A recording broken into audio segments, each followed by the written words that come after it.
Howdy, hi everyone. It's Greg Dixon from Shared Visions Unlimited.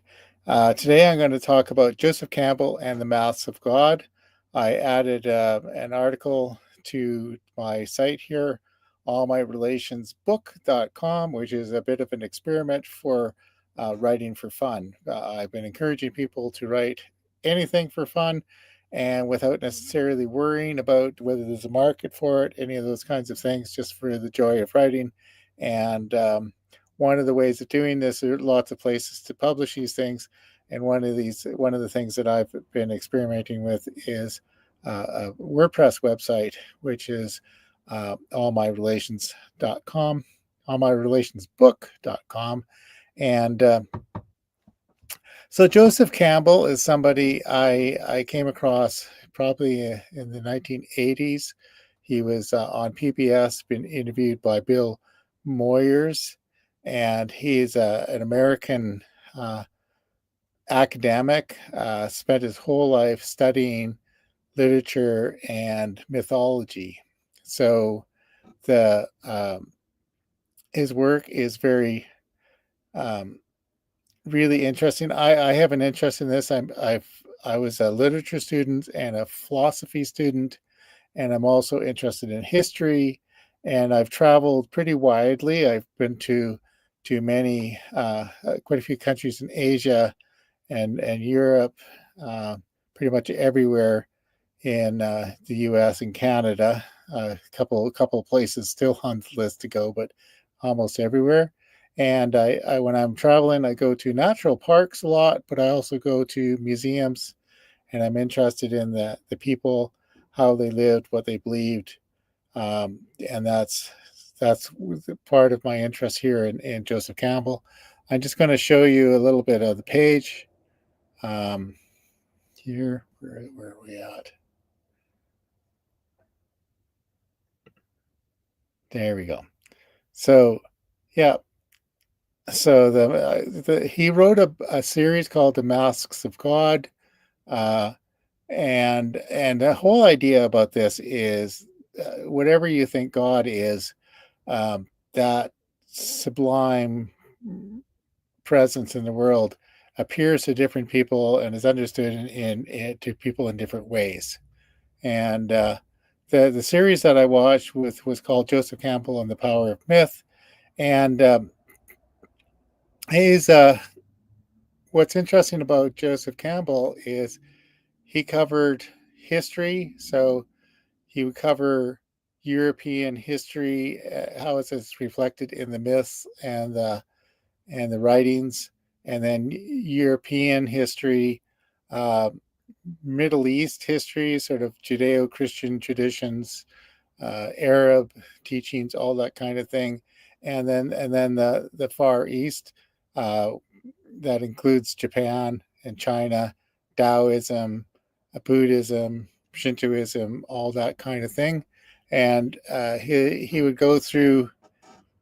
He was an interesting person because if you read the books, they'll have quotes from German Goethe or someone, or old English or Italian or Spanish or whatever, Sanskrit, and the books don't have a translation. So many of them will have a footnote giving an explanation, but really, and you might think that's a little bit much when you're reading it, but when you in the interview series, which I think is eight interviews, each one about an hour long. That's the way he thought. That's the way he spoke. He just those quotes from Goethe, whatever, just came out. Wagner just came out, and he just presented it, and and it was, and some of it was quite funny too. He described one of the things here I've got on the page here is he met with a Shinto priest or Shinto master in Japan, and they sat down and had tea. And the man looked at Joseph and said, "Man against God, God against man, man against nature, nature against man. Very strange religion. We drink tea." So that's that's something.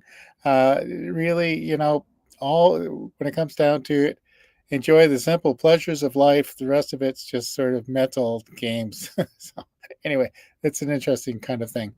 So if you really, here's a series here. There's a book of four. He wrote many books, and but there's the series here is Primitive Mythology.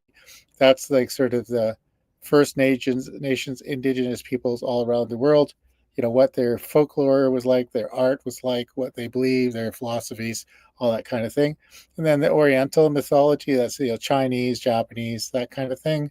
Occidental is more Europe and then Near East.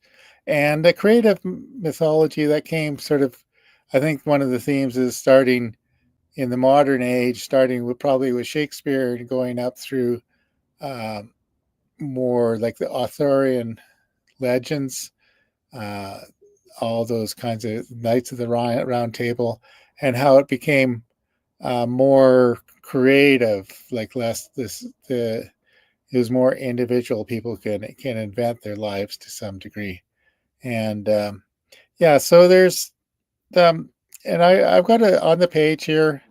There are various things. There's a link to a lecture he gave in 1967. If you go online, I think if you can go the interview with Bill Moyers, and that's in the Power of Myth. I think that's on PBS still. You can go to pbs.org, see if you can track it down. I don't know if you've been following the news. PBS and NPR are at risk from the book burners, and so we could check this out. But I say, you can, if you're interested in literature, if you're interested in how human beings looked at the world over years, and then some of the poetry, Rumi, some of that poetry, all those things that he looks at are just beautiful. So I highly recommend going and checking it out. So go visit it at allmyrelationsbook.com, and if you go